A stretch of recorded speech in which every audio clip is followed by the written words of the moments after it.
bagaimana caranya agar kita mengenal Allah supaya kita mencintai.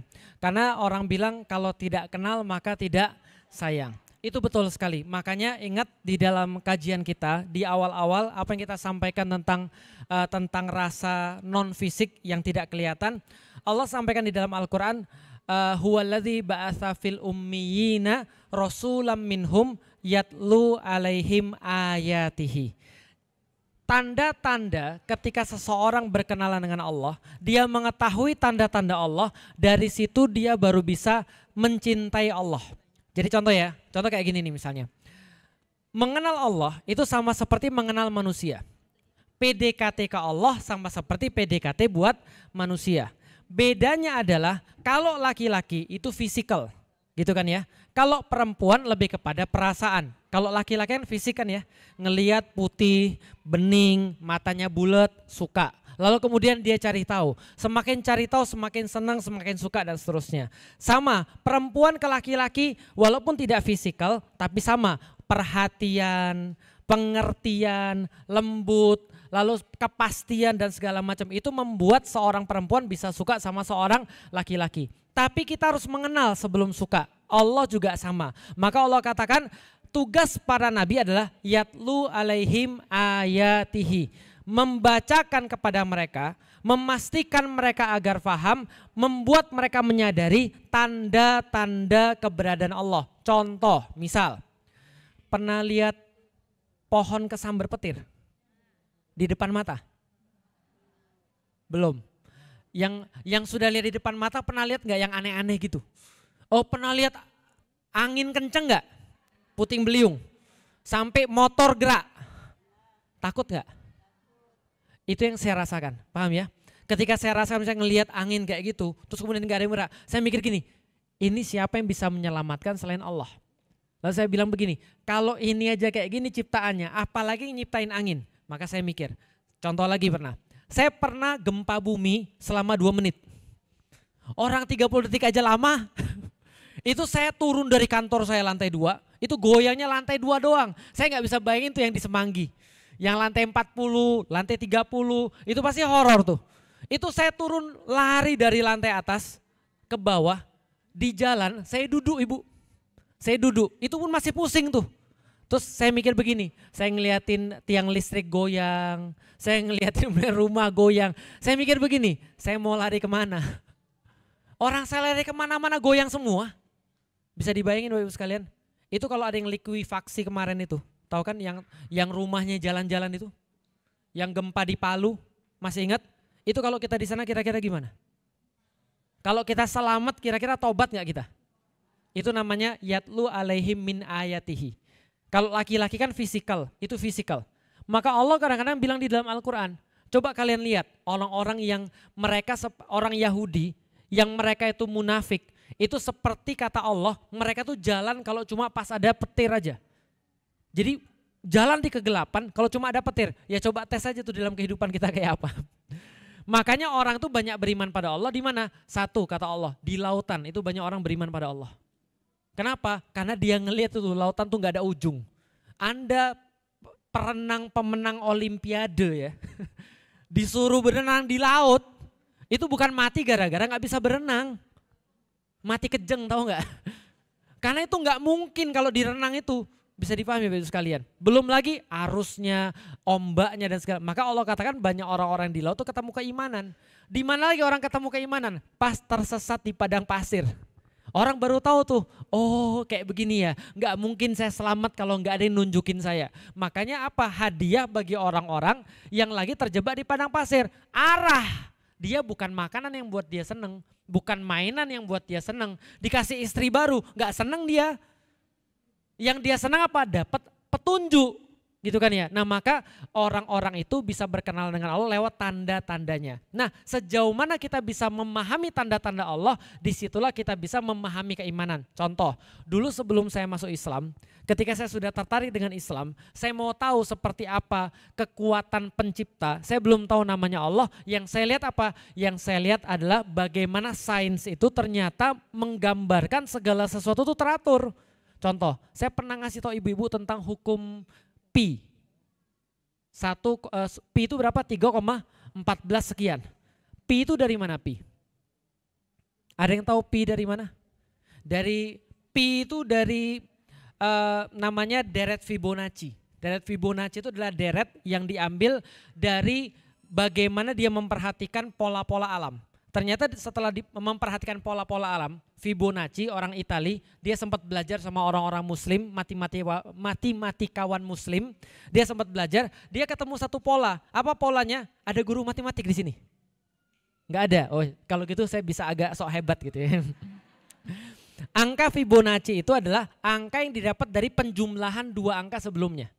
Contoh, 1 tambah 1, 2 tambah 1, 3 tambah 1, 3 tambah 2, 5 tambah 3, 8 tambah 5, 13 tambah 8, 21 dan seterusnya. 1, 2, 3, 5, 8, 13, 21 dan seterusnya. Itu namanya deret Fibonacci. Nah deret Fibonacci itu kalau angka di depan dibagi angka belakangnya dapatnya pi. 3,14 sekian.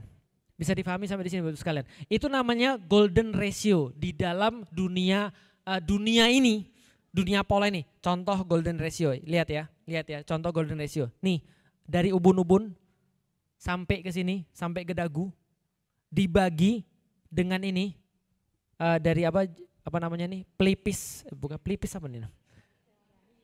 Apa nih? Jidat. Ya pokoknya di antara tengah-tengah alis nih sampai kemudian dagu itu pi. Jelas sampai di sini? Contoh lagi. Nih lihat nih ya, dari alis sampai ke dagu dibagi dari ujung hidung sampai ke dagu itu pi.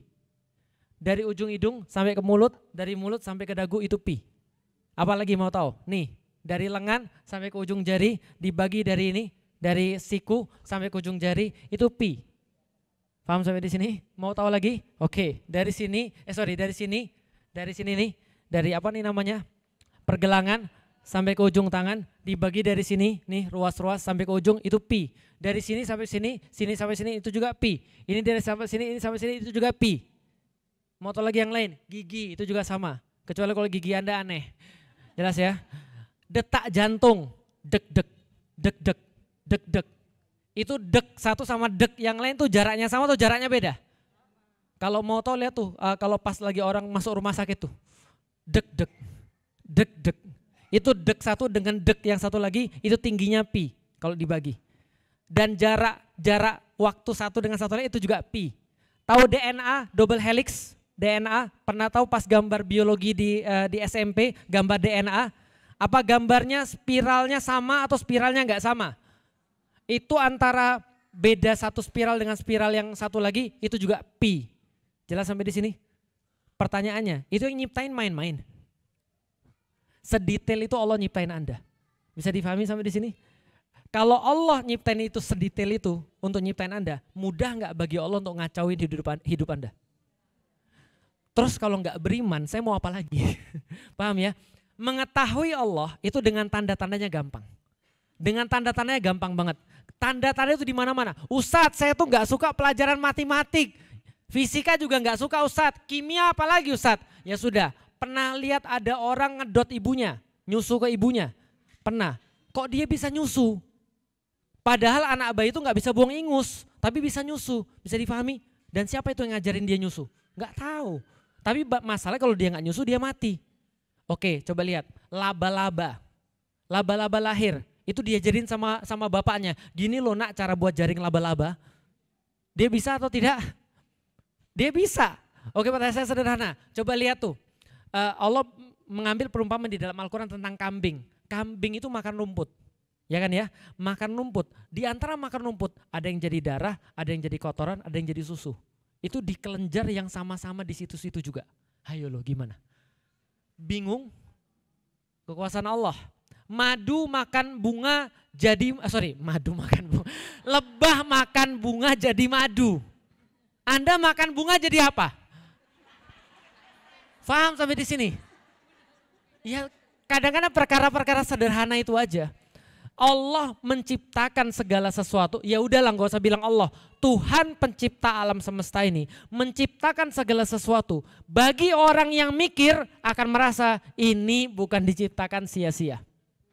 Jelas ya, pasti ada yang ngitung. Semua diciptakan begitu rumit dan beda satu sama lain. Tanahnya itu-itu aja, air hujan itu-itu aja, kopinya juga itu-itu aja tanamannya. Tiba-tiba ada yang kopi rasanya asem, ada yang kopi rasanya pahit, ada yang kopi rasanya bunga dan segala macam. Siapa yang bikin? Gak tahu. Sekarang gini, Anda pernah lihat bunga lili hujan itu? Yang bawang-bawang itu yang ada bunga itu? Itu bunganya macam-macam gak? Lah itu air hujannya sama loh. Bisa dipahami. Itu air hujannya sama, tanahnya sama. Yang beda apa? Itu kan beda gen Ustadz. Iya sekarang coba buat yang kayak begitu bisa atau enggak? Di situ kemudian kita baru merasa ternyata yang buat itu enggak main-main. Makanya Allah katakan Allah tidak malu membuat perumpamaan bahkan lebih rendah daripada nyamuk. Tahu nyamuk? Kecil atau besar? Kata Allah ada yang lebih kecil daripada nyamuk. Ada ba'udotan. Fama fauqoha, dan lebih kecil daripada nyamuk. Apa itu lebih kecil daripada nyamuk? Peneliti itu ngeliatin nyamuk diperbesar, ada kutu nyamuk. Bisa dipahami ya, ada kutu nyamuk. Anda pernah nonton film Marvel Ant-Man gitu? Nah, belum pernah nonton, ya udah jangan nonton. Saya mau ngasih tahu quotes-nya aja. Setelah diperbesar terus sampai mikro nano apa pokoknya gitulah, dia bilang dalam satu butir debu itu ada kehidupan tersendiri. Ada makhluk-makhluk yang Anda gak pernah lihat. Dalam sebutir kehidupan itu adalah satu alam semesta sendiri menurut film itu. Tapi ada benarnya, kenapa? Ada banyak hal yang kita gak bisa lihat yang justru membantu diri kita. Dan semuanya teratur. Semuanya tidak ada yang sia-sia. Semuanya mengikuti pola tertentu. Bisa dipahami Bapak Ibu sekalian? Makanya itulah namanya detail atau tanda-tanda keberadaan Allah. La ayatan. Kata Allah, la ayatan itu artinya adalah terdapat tanda-tanda, terdapat ta'aruf, terdapat perkenalan liqaumi yatafakkarun, bagi orang-orang yang mau mikir. Makanya kita bahas tentang Nabi Adam. Kenapa Nabi Adam berbeda dengan yang lain? Karena Nabi Adam dikasih akal, makanya bisa melihat tanda-tanda keberadaan Allah. Sebaliknya Bapak, orang yang tidak punya akal tidak disuruh mengenal Allah. Makanya kan kita cerita kemarin kan ingat tentang monyet. Ingat tentang monyet kan ya? Monyet disuruh pilih antara duit 1 miliar sama segepok pisang. Yang dia pilih pasti pisang. Kenapa dia pilih pisang? Karena monyetnya nggak bisa mikir. Berarti kalau ada orang nggak bisa mikir, bukan gitu. Nggak, maksudnya gini, Islam itu hanya cocok bagi orang-orang yang nggak mikir. Kalau Anda nggak mikir, Islam hanya cocok bagi orang yang mikir. Kalau Anda tidak mikir, Allah bilang nggak apa-apa Anda nggak beriman. Makanya orang-orang yang gak mikir, Allah katakan, Rasul katakan, rufi al-qalam, sudah diangkat pena dia. Kalau dia sudah gak mikir, contoh ya, bapak-bapak stroke, kerjaannya marah. Dikasih makan, dilempar piringnya. Kerjaannya maki-maki istrinya, dia dosa atau enggak? Lah kalau stroke-nya sudah sampai otak, itu enggak dosa. Bisa dipahami ya, sudah gak ngerti lagi. Saya punya teman bapaknya stroke, terus nggak sholat, dosa nggak? Enggak, sudah nggak dicatat malaikat lagi. Yang dicatat kita yang ngurus, dianya sudah nggak dicatat lagi. Pernah sakit sampai halusinasi? Saya masuk Islam, setelah saya masuk Islam, terus disunat. Setelah disunat sakit parah, bayangin sampai halusinasi. Saya sholat Allahu Akbar, rakaat kedua tidur. Pas bangun, astagfirullahaladzim belum sholat Allahu Akbar, rakaat pertama tidur. Sholat lagi, rakaat ketiga tidur, ketiduran betul. Sholat keempat, Allahu Akbar, selesai, assalamualaikum warahmatullahi wabarakatuh. Ternyata sholatnya bukan ke kiblat. Saya pernah kayak gitu, dosa enggak? Enggak, karena saya sudah enggak sadar. Jelas ya, maka kalau orang sudah enggak sadar, dia enggak dikasih dosa dan pahala. Karena dia sudah enggak bisa lagi pakai akal. Maka boleh nggak ibu-ibu nggak kerudungan? Boleh. Kalau gila. Kalau gila mah nggak ditanya. Saya dulu di kampus IPB ada orang gila pakai kerudung. Tapi kerudungnya nggak bener. Ya gimana mau disalahin? Kerjanya godain cowok lewat.